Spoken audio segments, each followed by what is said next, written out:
Edit jams on the web. So if any of you are familiar with Jamboard, Jamboard is Google's, what do you want to call it? Touch screen surface, big smart board. Collaboration space. Yeah. And typically there's hardware that goes along with a big smart board. But you can actually download the Jamboard software and run it on your iPad, on your phone, and also now on the web. So before you could only view on the web. Now they're allowing a little bit more editing. It's actually a pretty cool tool to be doing collaboration on it. I mean, we could pull it up and we could do all this stuff. You can actually see it's in the background there, the animation there. That's a jam in action where people are adding stuff in. The really cool part, if you haven't played with Jamboard yet, is the recognition. Like you can do it does character and writing recognition, but also if you draw something that looks kind of like a bicycle, Google will say, I see you're drawing a bicycle. Let me give you a hand. And it will actually pull in a nice drawn bicycle for you. So if you haven't played with it, Jams is a great toy, a great service to play with. Smart Compose in Gmail. This was actually something you had to turn on before, but basically what happens is as you're typing, you'll notice that Google says, hey, I think you're going to say the words to the end, and it will actually prompt and have it engraved whatever the text it figures you're going to type in next. You just have to hit a tab and it will fill and complete your typing. It actually does smarter and gets smarter and smarter as it gets more used to your actual typing. I found that there's certain phrases that I used when it started off, it wasn't exactly what I wanted, but now that it's learned what I want, it's getting pretty close. So it's actually pretty impressive. Yeah, this became live for me at work this week, and it saved me so much time. And you just click that tab, and I love it, because you have to answer so many emails on, oh, let me put this fire out, and let me put that fire out. Oh, we've never worried about that. Real-time presence in Microsoft Office. So what that refers to is that in Google Drive, you know that you can house your Microsoft Office files. And at some point in time about over the summer, Google actually allowed you to start going in and putting comments in those Office files, just like you would with a Google file type. And it actually allows you to share and do all the commenting stuff that you're used to doing in Google side of things. You can also go in, and I don't know, it used to be you had to have an extension to do this, but you could also go in and start editing these files. And it's very basic editing. The only challenge is that you actually have to hit save every time that you want to update the file. What Google's done is because they recognize that a lot of people are doing this, they'll actually tell you, hey, someone is already editing this file right now, so you may not want to save until after they've done their work. So it just gives you a little bit of heads up that way. What's that you're doing, Allison? Every time I hear about this MS Office integration, I'm just like, sorry, just can't relate. I'm not in a situation where I use it, and I just think my advice would be, like, why complicate life? Just use Google Docs. That's my opinion. Yeah, but as a place, I know it's not the real world. Yeah, as a like where I work, we actually have Office and Google, but and if I was to do a rough survey, most people prefer the Google land anyway. So yeah. Content but it's nice that they do these features so that you can use them together. That's really the whole point, and that's good. Yeah, Google's a good team player that way. Speaking of teams, Team Drives has a new role coming out called Content Manager, and this is awesome. So what happens is what's that? Amen. So what happened is when you had a team drive and you added somebody, they automatically got full access. So you had full access, edit access, comment, and read. And that affects every single file that's in the team drive. So it is a bit different than working with Google folders.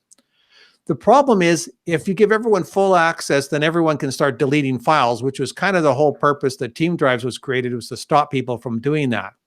You can give people edit access, but the problem is when they upload a file, if they upload it in the wrong folder or something like that, they cannot move the file around because they only have edit access at the file level.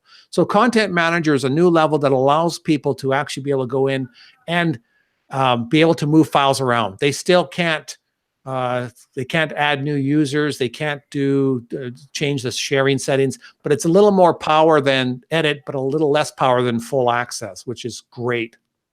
Are you guys using Team Drives a lot, Nick? Yeah, we do. Yeah. We use it a lot. Really helps when you're gathering stuff from lots of different places and you need the district or the domain to own it. Right. I just was with our purchasing department today, and so they're gathering stuff that goes out to other schools to claim as surplus. And so schools send up their photos, and they put it in the team drive, so then we own the photos, and then they can share it back out. And we just give everyone full access, or not full, but shared view access to the photos so they can look and claim the furniture or other item that they want to claim for their school then. It makes it really nice and easy. And I do agree you need that content manager role, because first year team drive came out and everyone had full access. A final got deleted and I had to work Google Magic to get it back. So and you don't want to delete final. You don't want someone deleting the final because they thought, oh, I don't need access or I don't need that, but they deleted it for everyone. So and content always manager. beware there. Yeah, and content manager is also the new default, so it's not going to go right to full. And a quick tip for anyone: if you're dealing with somebody outside, like if you work with a nonprofit or something like that, if the nonprofit or whatever has that team drive, or if you have the team drive, if someone shares a Gmail or account from their personal, or a file from their personal Gmail account, as soon as it's dropped into that team drive or that file is now owned by the team drive, which is owned by the company. So that's a really great piece of making sure when you're dealing with personal Gmail accounts that you still own the file, which is what Nick was talking about earlier. Google Hangouts, if you're using the Chrome app, it's going away. They're forcing you to use the Chrome extension instead. Really does pretty much the same thing. It looks almost the same thing. Yeah. I can barely tell the difference. The nice thing about it is, unlike the Chrome app or Hangouts, you'd always have to have the Hangout window open in your browser in order to receive notifications and stuff. With the extension, you're always logged in, so it's not like you have to have it open all the time. And last thing with what's new with Google is YouTube Editor. So they took away the YouTube Editor. They've brought it back in a limited format, which allows you now to trim your videos. They're developing more, or they're developing the product. There's gonna be more stuff coming down the pipe, and hopefully we'll get back full editing again. But right now, all you can do is slap music in the background, and you can trim the front end of your video. So that's pretty much all that was. Yeah, but that's going to be invaluable in a few minutes. Oh, yes, it will be. Yeah, because we had a little mistake and we started a bit early. So, it's not that funny. It's funny to me. Yes, Trevor messed up, everyone. Expedition updates. Who wants to talk about that? Just we should update people on the fact that there are more augmented reality options on the Google Expedition. So just open up the app, click on AR. If you go to settings, you guys are trainers, so you get it. If you haven't had a chance to check it out, you can print out some placement cards. You got to print those out if you want to run a tour and have your participants like go to the place marker and see the augmented reality. But it's ready to rock. I encourage you to have fun with it. Check it out and try it out if you haven't. It's pretty cool. The other thing is Tour Creator's been out a while. It came out, I think, in like early launch in May, and people jumped right on board and started sharing. And Richard Byrne is one of those people. He did a tour of Maine. I know you're all shocked. Richard Byrne did a tour of Maine. But he did a nice job explaining, how to get into it, how to add photos, how to go onto maps, how to find locations and create the tour. So if you're curious about Tour Creator and you want a how-to video, that was a good one that he created a while back. There's tons more out there, but just wanted to let you guys know that's there, ready to rock. And I just wanted to touch on the, so if you're like me and bought one of the first Best Buy virtual reality kits, you can't do the AR with the Asus to Zenfone or Zenfone 2. You have to have the Asus Zen AR phone Of Eric? course, having a new iPhone, the new iPhone 6 or above, you'll be fine. Pixel, Pixel 2, like all the AI works fine on my Pixel 2. I'm sure probably a Samsung 8 or above. And I'm sure there's a couple other phones out there, but that covers kind of the big ones. So you have those AR features. If you go to the app, it will tell you what you need. Yeah. Excellent. But probably newer phones for the AR features. Yeah. Excellent. Okay. And I just want to remind everyone, if you've got any questions while we're going along, there's the URL at the top there. Open that up in the new tab, goo.gl/slides/ I call it Quake 5-year, QKE5WR. We seem to be fine. Can you see that as well? Yeah, we're good. Okay. No, I meant, could you see the audience tools with the questions? Oh, I can. I've got my other laptop open. There's no questions yet. Okay. Okay. For those of you who have not tried Applied Digital Skills with Google, go to the link and check it out. You have to check it out. You can't be a Google certified trainer and not know about this resource. You can't be a Google certified trainer and not share this resource. It's not okay. That's my spiel about it. It's amazing. I'm a business teacher, and when I was teaching computer applications in all the schools and all the years, I was forced a crappy curriculum, and this is utterly beyond the scope of amazing, free, plug and play curriculum. You can offer, I know teachers and schools who are offering this as a for credit course, plug and play. There are teachers working together and picking up pieces of it to use it for PD. And Google, in 2018, at the beginning of the school year, when you go to Applied Digital Skills, there's a link there with a back to school kit, a quick start guide, starter lessons, like a one-page handout. So this is like a treasure trove of opportunity. Please don't pass it up. Yeah, lots of great stuff in there, and get your students and teachers going, and get you really using the tools in lots of different ways and integrating them together. So it's not, and then it's not just one tool. You'll use like 3 tools in a project, or sometimes 5 tools on a project, and it's real life applied digital skills. And if they you named it aptly. It is aligned with competency-based education, which is what all districts, at least in the United States, are all about. And the I can statements, can I effectively, for a purpose, communicate, collect data, analyze it, produce findings, advertise, convince others, all in one project. The entire curriculum with applied skills is competency-based. So don't let it pass you by. Excellent. Thanks, guys. Coding updates? 2 things. Week of Code is coming in December, but these programs are going to end by the time that starts. So worth mentioning right now is that the Google Code-In that takes place every single year, they already have their sponsors right now. Their mentors have already been selected, and now it's open for students and young people ages 13 to 17 to jump in on the contest. Once they enroll, they're going to get a mentor and actually do authentic coding projects, and it's perfect for beginners. This is an excellent way to get any student involved in coding, or at least a free opportunity to explore it. I encourage librarians. This is a great, you're always looking for things where you can nab kids this age. You know, what are you doing? Nothing. I have nothing to do. Oh, well, I've got something for you. So look at the codein.withgoogle.com. The prizes are great. And although I'm really proud of all the kids that win each year, I'd like to see more kids in the United States participate and win. That's my opinion. Okay. Rah, rah. See the flag. Science fair? Okay, science fair is going on too.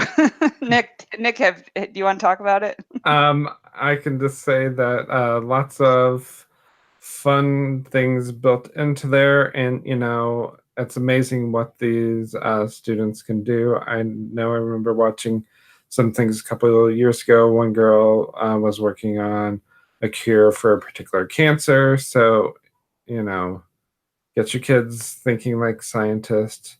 documenting their data and sharing it out with the world, because you don't know what you can don't know what you can't. Share their thinking out there, because you don't know what can happen. I think the girl won either $30,000 or $50,000 scholarship. They're, and just solving, being thoughtful scientists and just using good thinking skills. A $30,000 scholarship? Yeah, for the top winner. Wow. If you go on the website, there is a link to FAQs, and it answers every single question you might have about, what it is, how to get involved, what to do. There's a great video there to play to kids if you want to advertise it out to teachers at a staff meeting. It's all about failing. It's all about you got to fail to succeed, and it shows the kids and the participants involved trying new things and having it fall apart, and then analyzing it and trying again. And so it's a really great opportunity to embrace failure too. And that's what we want to do, is have instill that growth mindset. So it's not all about science. Get the kids involved. It's a great program, again, free. Good place for a good way to add on to anything you're doing in STEM, STEAM, computer science, computer applications, but another opportunity for a librarian to, promote it as well. The libraries have become the hub of the school, and they really can use these resources to, I don't want to say replace books, but the nonfiction section doesn't get used that much. So you could literally grab these programs and build your collection of opportunities throughout the year. Google always has stuff going on. So just, it's a really good spot for it, the library. Excellent. Okay, that's what's new in Google. So, by all means, come back and check out their show notes if you want to click on any of the links to this information, so you don't have to type it in yourself.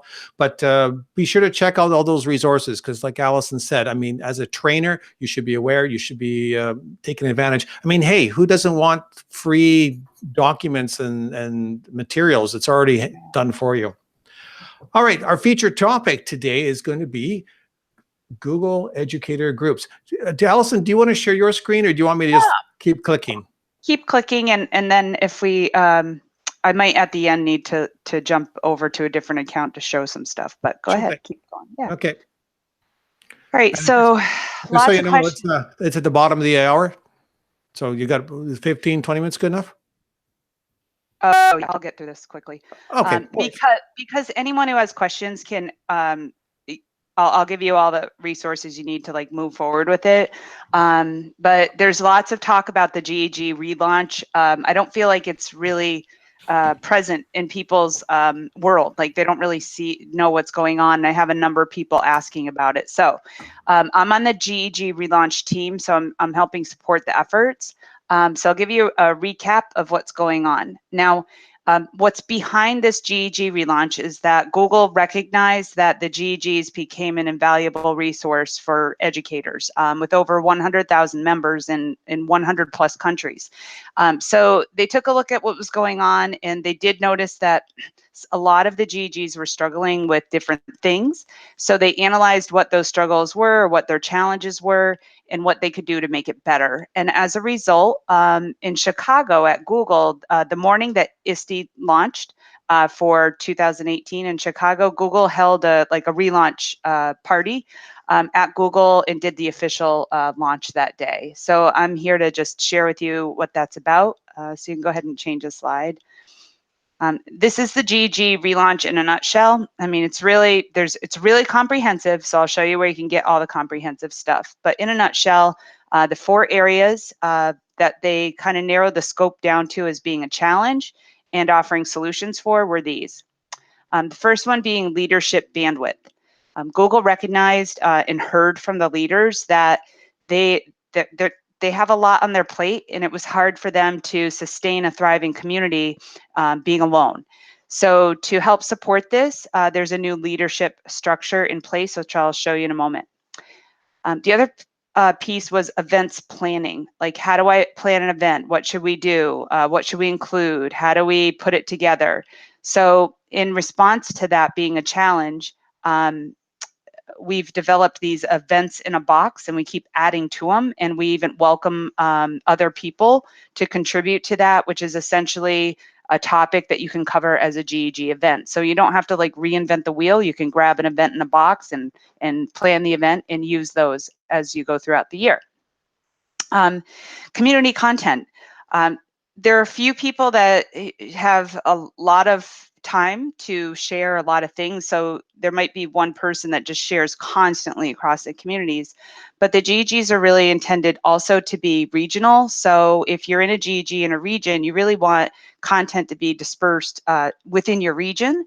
And how we are helping with that is we're publishing newsletters every fortnight, every 2 weeks.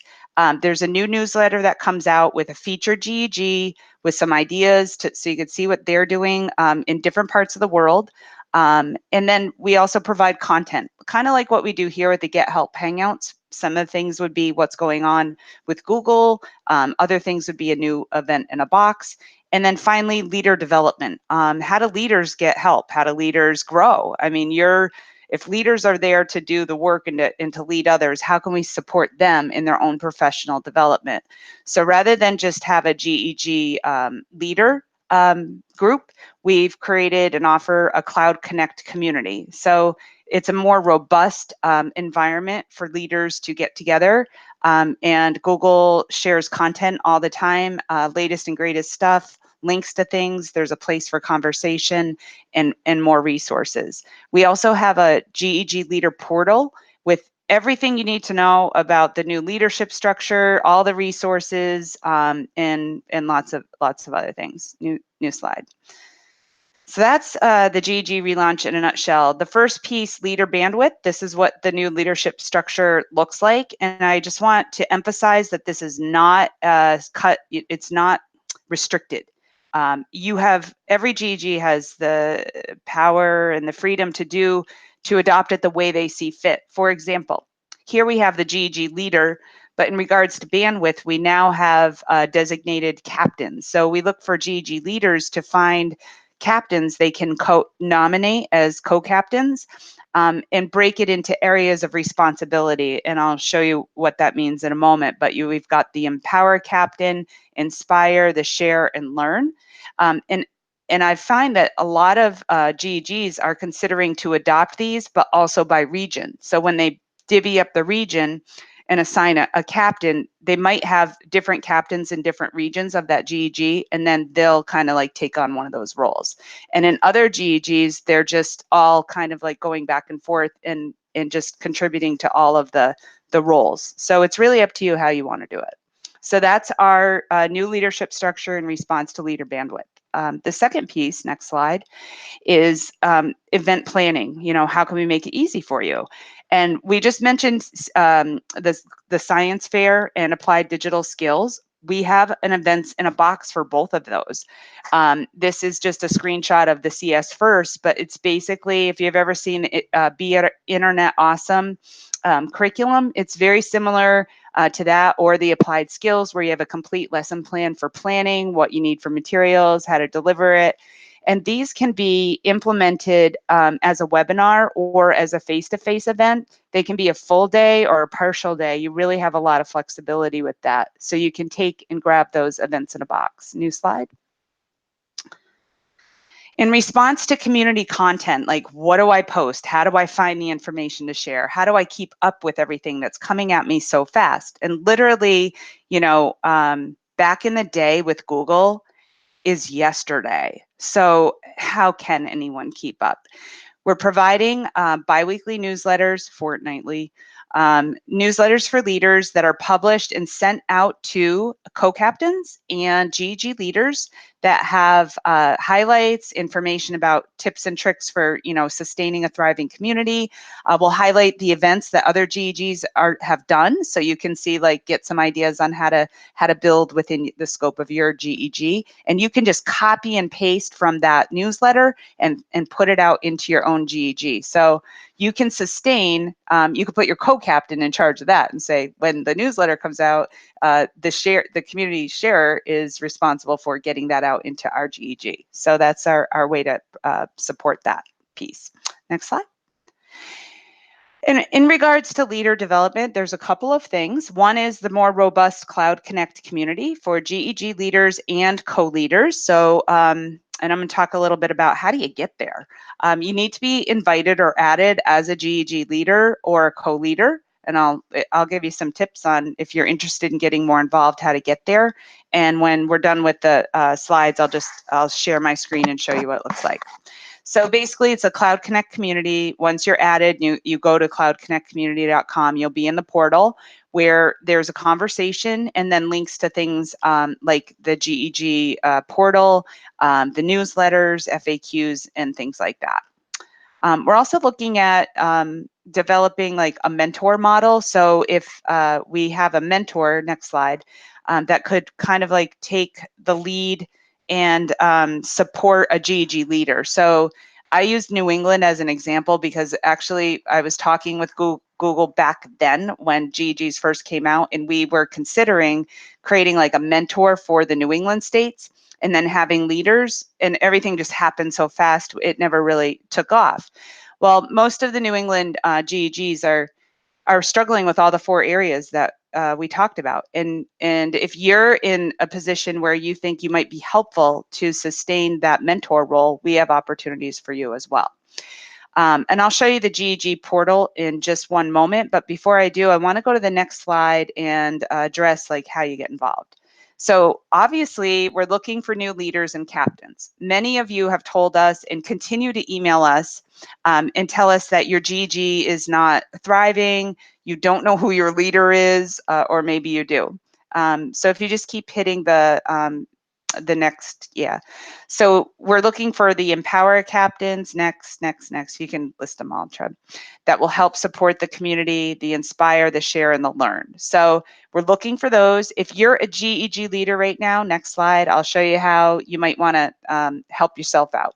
So if you're a current leader who wants to stay and sustain a thriving community, go ahead, keep going, Trev.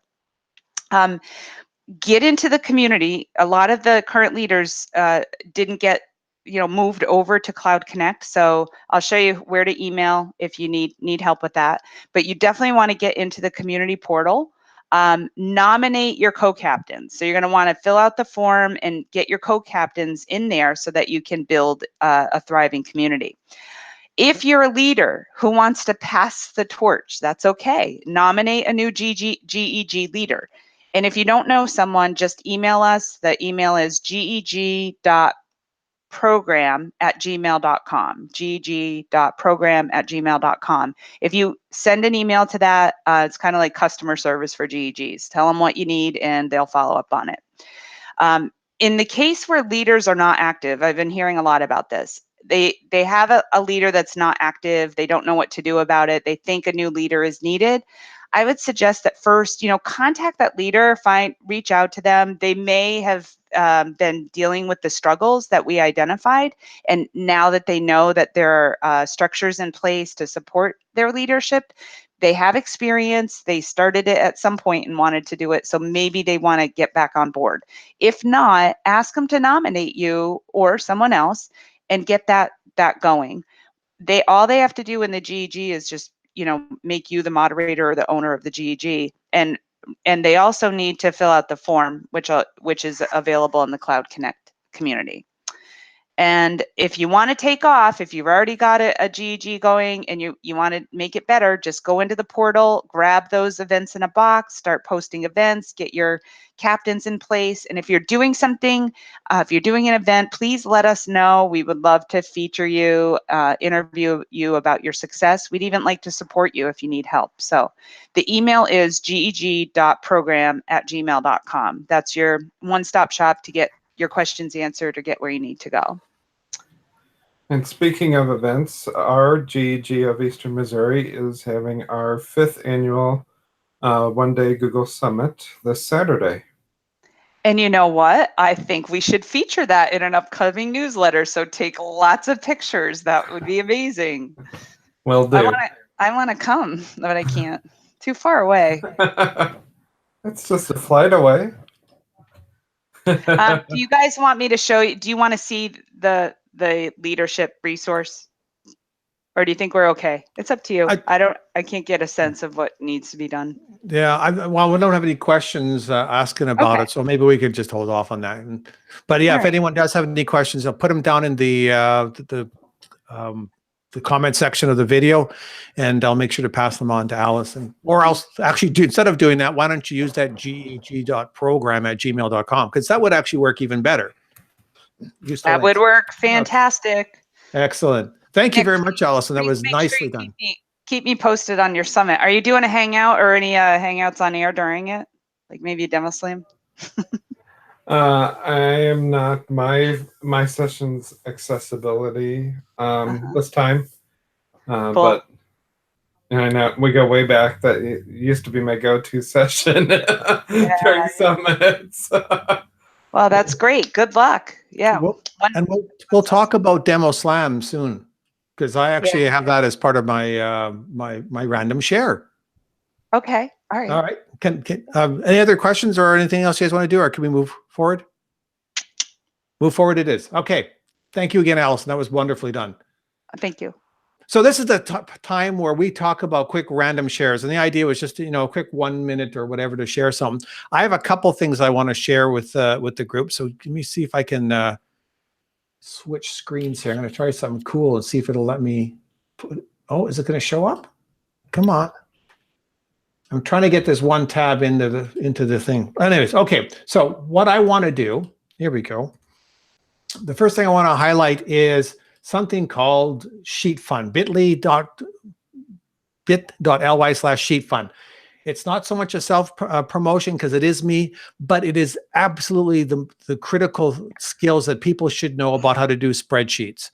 I see this all the time, and it just frustrates me when I see people sorting their data and they sort 2 columns out of 5 columns and their data gets corrupted and stuff like that. Allison's laughing because she's probably seen this happen more than once, right? So go ahead. People appreciate this knowledge. It's great that you're sharing it. So this first tutorial is on how to properly filter and sort using the filter function built into Google. So I'm not going to go through all of them, but basically you don't have to sort data to put all the names of the same thing in one location. Like someone says, oh, show me all the people that picked dogs. So they go and they sort it. Well, you don't need to sort it. You can use the filter function. And in fact, the filter function also has a sort function built into it. And when you finish using it, all your data still is retained in the exact order that it's in. This is really important when people are submitting data from a form. You don't want to corrupt that. How to do auto updates from a drop-down list. So those drop-down lists that everyone says, oh, how can I do that in a spreadsheet? This will take information submitted from a form and take that and make that as part of the drop-down. And for those of you, I had someone actually today asking about this. How do I get that, my choice list? If I have a choice list in a form and there's an other there, it will show you how to update and put that back into the other list so that whatever the other is automatically gets added to the drop-down. How to create spreadsheets using the query function. If you've never used it, it's powerful. You can create all sorts of different reports without corrupting and without copying and pasting the data into different sheets. The query function will do that. And then again, how do I take one sheet out of 5 of the sheets in my spreadsheet and just show that one sheet to the people? Basically, what you need to do is import that into a different spreadsheet and then share that one out. So those 4 videos will show you how to do that. I really recommend, if you can, take a look at that. The other thing I want to show off is bit.ly.com demo slams. This is Lee Webster's been doing it since 2013. It's probably one of the longest demo slams around, featuring Google Apps. A bunch of us go once a month. We get together, and basically it's who can do the best slam. Everyone's who's watching then gets a chance to go and vote on it. Allison has probably been kicking our butts for God knows how many years. I haven't won once. Nick's won at least a couple of times, and Allison, you've won lots, so don't even try. But it's happening. The next one is actually happening next Saturday. If you come to the website here, bit.ly/demo slams, you can sign up for the schedule. You can also partake and watch what happens in there. And I'm trying to push it so we have like 10 or 16 different competitors is my goal. I'll push it for you, but spoiler alert, I'm probably going to be hugging a Marine that's coming back from deployment. So, Oh, excellent. I was going to ask you that offline. So that's wonderful. but we'll see. We'll see. He might want you to join to do this. If you're doing it in the morning, he'll be sleeping anyway. So Yeah. I think it'll probably be like 9 or 10 your time. yeah, that'll be fine. Okay, that's my share. Allison. My share is, since we're going to dovetail into the highlighted trainer, I wanted to share Jolie Boucher. She's brilliant. Okay, I'm just going to say it. I met her years ago, but I've been working with her a lot lately, and she gives these sessions and people are just like blown away. They talk about it forever. So I want to share her Think Outside the Slide. It's a really great representation of, how our brain works as a trainer. And if you go through the slide deck, you're going to see, just kind of click through a little bit. She kind of like comes up with like all these innovative ways that you can use Google Slides integrated with other tools like Pear Deck. And Google was just promoting Pear Deck on Twitter yesterday. And she's a former math teacher. She works with elementary. So she's got some innovative approaches to using slides here. And I thought that others would like to kind of check out her collection. And it's kind of a nice way to dovetail into the trainer of the month, something. Our highlighted trainer. Okay. Yeah. Excellent. Nick and Chris, what are you sharing? So Trevor, if you can click refresh. So I have to come back. To kind of tie into the there's the auto or smart typing in Gmail. I like Grammarly. I use it all the time in Gmail. Well, now it has come to the Chrome web browser, which means it's in Google Docs. And so now you can use Grammarly in Google Docs. So Grammarly for Chrome. Of course, if you want the super duper feedback, you can pay, but I have not paid for Grammarly yet, but just catching that simple stuff, which would be great for your students too. Because anytime you can have that stuff to catch it for them where they might not see it, I'm all for. Get other eyes, even if they're computer eyes. Please look at it so that you can catch those mistakes before you turn something in. Excellent. Thank you for that. And then Chris is not here today. And then our last shout out was back to Jolie again. Yeah, that's why I shared a resource. I thought it was a good way to tie into our shout out. I just wanted to tell a little story about Jolie to kind of give trainers some ideas on where they can travel with their Google certification. Now, Jolie, she became a Google certified educator. She went to a boot camp. She got inspired, and she presented at a Google Summit, one of the Google Summits or several of them, and put herself out there to give presentations and share what she knew. And it was like a spark for her. But some of the things I've noticed about that contribute to her success, besides the fact that she's very smart and very creative, I don't know how I wish I had just a portion of her creativity. But she's really good at keeping things together. She's got a nice solid blog. If you go to her flipped coaching, she's got a blog, she's got a logo. She uses that logo on her Twitter channel. So if you're thinking about branding yourself, she's really good at that. So she's got her Flip Tech coaching there. When you go to her Twitter, it's the same thing. She's got Flip Tech coaching up at the top. She's very consistent in sharing frequently. And she shares her pictures of what she creates on Twitter often and how to do it. So if you're kind of like struggling as a new trainer and you're like, what I hear all the time, how do I get paid? Well, don't worry about that so much right now. Just kind of build your brand, create new projects and do different things and share consistently. I think she's stumbles on success. I know she's very smart and moves forward with intent, but I think a lot of her success comes from this commitment and consistency within that framework. And there's a nice article. Wait, I'm not done. Oh, sorry. Yeah. So there's a nice article. MassQ just wrote an article about her. Her dad taught her to code when she was little. So I thought you guys might appreciate that story. And when you're looking for innovative ideas as a trainer, she's a good go-to person for that. So that's our shout out for this Hangout. Excellent. That's very exciting. Yeah. Well, I wish I had that energy. Okay, we're coming up on the end of the session here, guys. Just a reminder again, if you want to take a look at our website, bit.ly/GetHelpHangouts, that's where you're going to find all the videos that we've done, all the show notes that go along with the videos. So if there's something in the back archives that you want to check out, that's the place to do it. And I think that's pretty much it. Any last words? Nope. Thanks for everything. As always, if anyone wants to ask me anything, you can email me at alisonmalika@gmail.com. I'm happy to answer. I answer every email. So if you just have a generic question, I'm happy to answer it, help you out. Okay, and you excellent. can reach me at Mr. Nick Cusmano on Twitter.